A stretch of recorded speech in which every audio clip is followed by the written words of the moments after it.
Salam kerahiman. Seri Ekaristi Adorasi, hari ini kita akan ambil tema Minggu Kerahiman. Diambil dari nomor 699, ya, bicara tentang pesta kerahiman ilahi. Sekali peristiwa, aku mendengar kata-kata ini. Putriku, katakanlah kepada dunia tentang kerahimanku yang tak terselami. Jadi memang Yesus minta kepada Suster Faustina, otomatis juga minta kepada kita semua para devosan kerahiman untuk menyatakan kepada dunia tentang kerahimannya Tuhan. Kerahimannya yang tidak terbatas. Kepada dunia ya otomatis ke sekeliling kita, lingkungan kita, keluarga kita, ya sampai sejauh-jauhnya, selebar-lebarnya sampai ke seluruh dunia. Aku ingin agar pesta kerahiman ini menjadi tempat pengungsian dan pernaungan bagi semua jiwa, khususnya bagi para pendosa yang malang. Jadi memang keinginan Tuhan Yesus adalah supaya pesta kerahiman ini jadi tempat pengungsian dan pernaungan, khususnya untuk pendosa yang malang. Sudah banyak paroki yang menyelenggarakan pesta kerahiman. Terlebih lagi dengan masa pandemi, sudah lebih banyak lagi yang mengadakan pesta kerahiman secara online. Bahkan kita bisa ikut pesta kerahiman yang diadakan di paroki lain, di keuskupan lain, bahkan juga di luar negeri. Itulah salah satu positif dari adanya pandemi, ya. Kenapa Yesus ingin? Karena satu, pesta ini kan diadakan oleh Yesus, ya. Yesus yang jadi tuan rumah. Dan dia tahu begitu banyak orang yang berdosa, yang putus asa, yang sedih, yang gagal, yang bermasalah, yang sakit, banyak sekali, di mana mereka semua butuh kerahiman Tuhan. Sehingga dikatakan tempat pengungsian dan pernaungan bagi semua jiwa, nggak ada yang dikecualikan. Jadi kalau ada yang tanya sama saya, Bu, kalau dia bukan Katolik, boleh nggak ya didoakan koronka? Ya boleh saja bertanya seperti itu. Lebih baik bertanya ya daripada sok tahu malah nanti salah. Tapi kalau kita perhatikan apa yang Yesus katakan, selalu dia katakan seluruh dunia, pendosa yang malang. Kalau diminta juga dalam novena kerahiman, berdoa untuk yang sesat, berdoa untuk yang belum kenal Tuhan, berdoa untuk yang sudah meninggal yang ada di purgatorium. Yesus tidak katakan untuk orang Katolik. Jadi tugas kita adalah justru berdoa untuk seluruh jiwa-jiwa yang ada di dunia ini, juga termasuk yang sudah ada di purgatorium. Pernaungan dan pengungsian. Kita bisa bayangkan kalau lagi banjir, lagi kebakaran, ya, yang namanya orang ngungsi itu pasti tidak ada persiapan. Tidak bawa apa-apa. Tapi Tuhan Yesus justru minta kita semua mengajak mereka untuk datang ke pesta kerahiman ilahi, untuk di mana pesta itu menjadi tempat pengungsian mereka. Yang kebakaran, yang kebanjiran, yang bencana alam. Mereka tidak punya apa-apa, bahkan harta bendanya hilang, mungkin anggota keluarganya juga hilang. Dan Yesus katakan tempat mengungsi, tempat pernaungan, memberi perlindungan kepada mereka yang perlu dilindungi. Pada hari itu, yaitu pada pesta kerahiman ilahi, terbukalah lubuk kerahimanku. Dan aku meluapkan seluruh samudera rahmat ke atas jiwa-jiwa yang menghampiri sumber kerahimanku. Itu janji Tuhan Yesus. Jadi sementara orang ada yang ya sudah sebagai devosan kerahiman, dia tahu tentang pesta kerahiman ilahi, dia mengadakan pesta kerahiman ilahi. Minta izin sama romo paroki. Dikasih izin, syukur. Nggak dikasih izin, ya sudah, adakan di kapel. Di kapel nggak dikasih izin, ya sudah, diadakan di depan Gua Maria. Nggak dikasih izin juga di salah satu rumah anggota devosan. Itu betul langkah pertamanya di mana kita mengadakan pesta kerahiman ilahi. Tapi jangan puas sampai di situ. Kita harus terus berusaha bagaimana caranya supaya pesta kerahiman ini betul-betul dirayakan secara meriah. Supaya banyak orang yang tahu tentang pesta ini. Dan yang terlebih lagi karena Yesus mau memberikan satu hadiah yang luar biasa dalam pesta kerahiman. Dan bukan hanya kepada para devosan kerahiman. Yesus ingin memberikan hadiah istimewa itu kepada seluruh dunia. Khususnya pendosa yang malang. Sehingga dikatakan oleh Yesus bahwa pada hari itu terbukalah lubuk kerahimanku. Dan di sana Yesus meluapkan seluruh rahmat kepada jiwa-jiwa yang menghampiri kerahimanku. Nah, kalau kita devosan hanya mengadakan pesta kerahiman ilahi untuk para devosan kerahiman, saudara-saudara kita yang lain yang belum pernah tahu tentang kerahiman, tidak ikut pesta kerahiman, dia tidak bisa mendapatkan apa yang mau Tuhan Yesus bagikan. Dan pasti Tuhan Yesus akan lebih senang kalau semakin banyak orang bisa mengikuti perayaan pesta kerahiman tersebut. Dan juga Tuhan mau memberikan hadiah yang luar biasa. Jiwa yang mengaku dosa dan menyambut komuni kudus akan menerima pengampunan penuh atas dosa-dosanya dan akan bebas dari hukuman. Inilah hadiah yang luar biasa yang kita butuhkan. Kalau menerima komuni, kalau sudah mengaku dosa, kita menyambut komuni pada pesta kerahiman ilahi tersebut, maka Yesus katakan akan dihapuskan baik dosa maupun hukuman akibat dosa, memperoleh indulgensi penuh, penghapusan dari pengampunan atas dosa-dosanya, dan dibebaskan dari hukuman.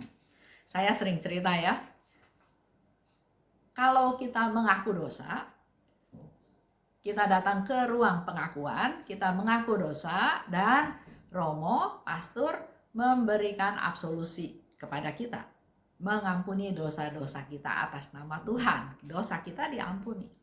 Tapi hukuman akibat dosa tersebut masih bisa tetap ada. Contohnya, kalau saya mencuri ya. Saya datang kepada Romo, saya katakan, Romo saya mencuri, saya menyesal, saya sudah tidak mau mencuri lagi. Romo memberikan absolusi. Nah, tapi setelah itu, karena saya mencuri dan ketahuan, maka polisi menangkap saya dengan dasar saya mencuri, merugikan orang lain karena hak miliknya saya ambil. Saya tetap harus menjalani hukuman akibat saya mencuri, walaupun dosa saya sudah diampuni. Itulah yang kita sering tidak sadar. Kita seringnya adalah, Tuhan, saya berdosa, saya mengaku dosa, dan dosa saya sudah diampuni. Selesai urusannya. Padahal hukuman akibat dosa tersebut masih tetap ada. Dan itulah yang kalau nanti kita mati harus dibereskan, harus dilunasi utang-utang tersebut dalam proses di purgatorium. Kita dimurnikan, dibersihkan supaya layak bisa masuk surga. Semakin banyak dosa atau hukuman akibat dosa, maka proses di purgatorium akan semakin lama, semakin sakit ya, semakin menderita. Nah, dalam pesta kerahiman, Tuhan Yesus mengundang kita untuk hadir, untuk datang. Kalau sudah mengaku dosa, kalau menerima komuni dalam pesta kerahiman ilahi, maka dosa-dosa akan dihapus dan juga hukuman akibat dosa itu juga akan dihapus. Kita akan menjadi manusia yang baru, yang bersih, yang sudah tidak ada dosa lagi dan sudah tidak ada hukuman yang masih harus kita selesaikan. Itulah rahmat Yesus yang luar biasa yang diberikan kepada kita karena kerahimannya. Selanjutnya Yesus katakan lagi ya, dipertegas lagi. Pada hari itu akan terbukalah semua pintu bendungan ilahi untuk mengalirkan rahmat. Jadi kita bisa bayangkan di mana rahmat itu ada banyak sekali dalam suatu bendungan. Dan dikatakan oleh Yesus, pada hari itu pintu bendungan terbuka. Semua pintu, bukan hanya satu pintu, tapi semua pintu bendungan terbuka dan mengalirlah rahmat-rahmat ke seluruh dunia. Jangan ada jiwa yang takut menghampiri aku, meskipun dosa-dosanya laksana kain merah padam. Bukti lagi tentang kerahiman Tuhan yang tidak terselami. Kita nggak bisa bayangkan ya, orang itu sudah berdosa sangat berat, dosanya merah padam, tapi Yesus bilang jangan takut menghampiri aku. Walaupun dosanya sudah sangat merah padam. Karena tidak ada dosa yang besar yang tidak bisa Tuhan ampuni. Kerahimanku begitu besar, sampai kekal, tidak ada otak manusia atau malaikat yang dapat menyelaminya. Jadi Tuhan Yesus sudah kasih tahu, kerahimannya itu begitu besar, begitu mendalam, begitu luas, tidak bisa kita tahu dasarnya. Manusia nggak bakalan bisa ngerti, malaikat pun nggak bakalan bisa ngerti kedalaman kerahimannya Tuhan. Nggak bisa menyelami. Kok Tuhan begitu baik ya? Saya berdosa, saya banyak melakukan hal-hal yang mengecewakan Tuhan, tapi kok Tuhan begitu baik?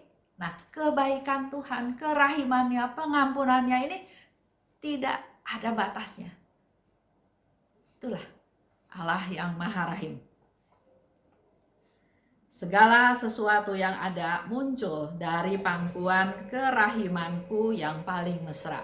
Di sini Yesus pertegas lagi bahwa segala sesuatu yang ada muncul, datang dari pangkuan kerahimanku yang paling mesra.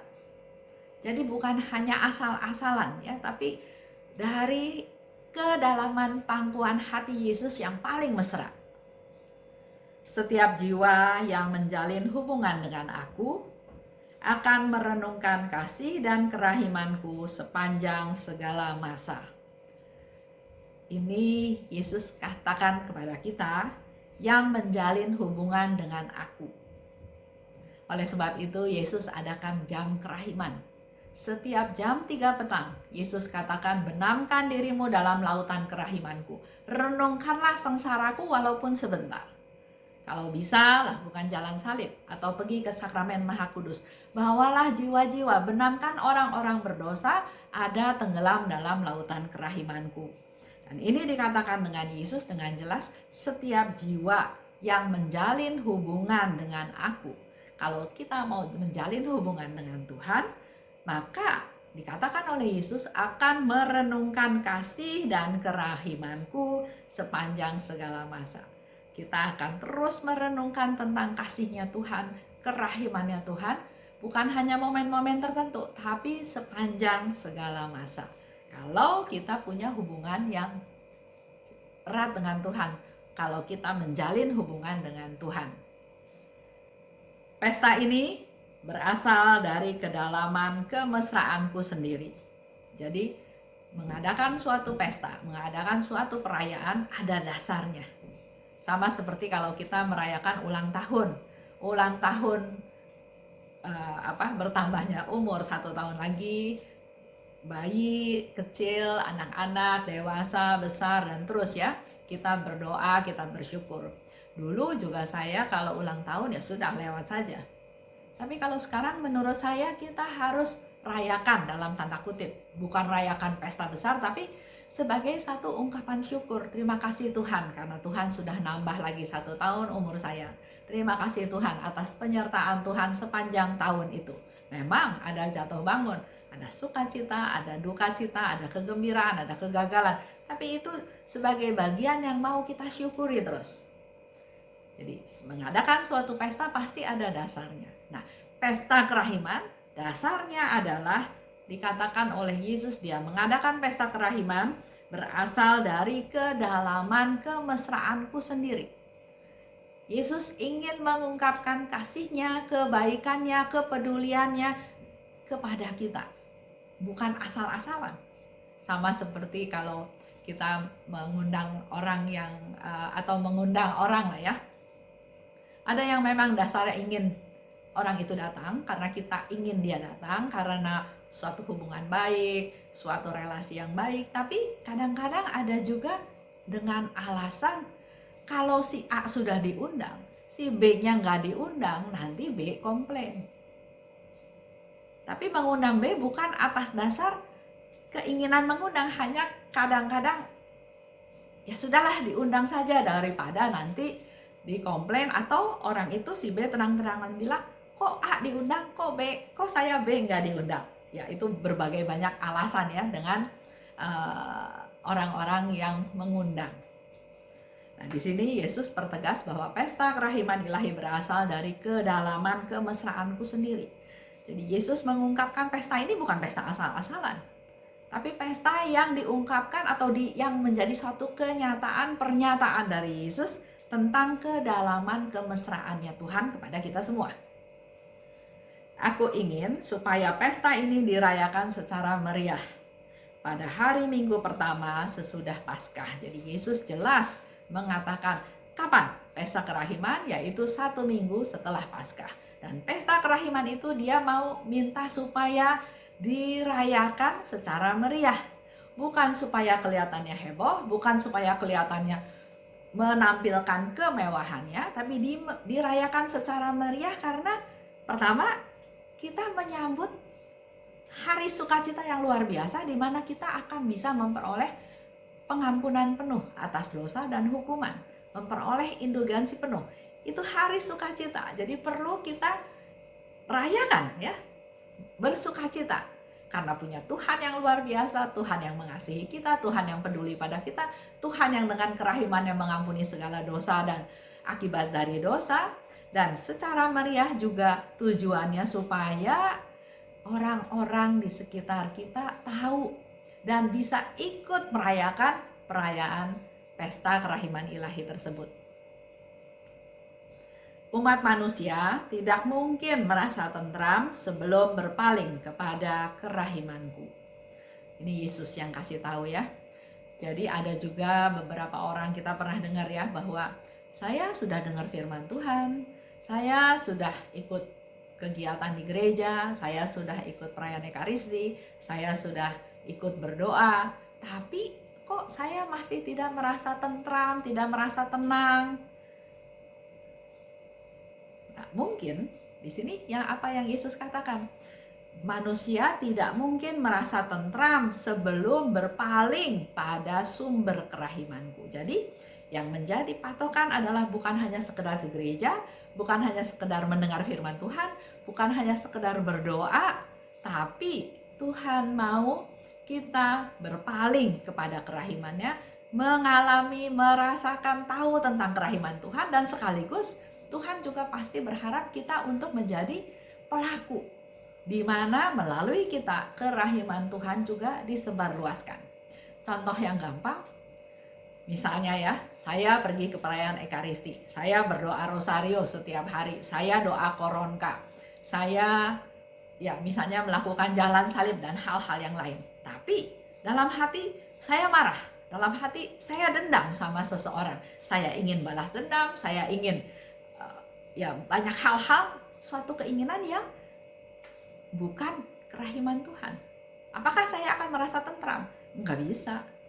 Saya berdoa, saya jalan salib, terus saya ketemu sama orang yang membenci saya juga benci sama dia, pasti tidak ada damai. Yang ada adalah, waduh, gara-gara dia saya susah, gara-gara dia saya dihina, gara-gara dia saya dikhianati, dan seterusnya dan seterusnya. Jadi yang menjadi patokan adalah Yesus bilang, tidak akan tentram kalau belum berpaling kepada kerahimanku. Jadi sebaliknya, kalau kita mau hidup damai sejahtera, mau hidup tentram, berpalinglah pada kerahimannya Tuhan. Kesimpulan. 1.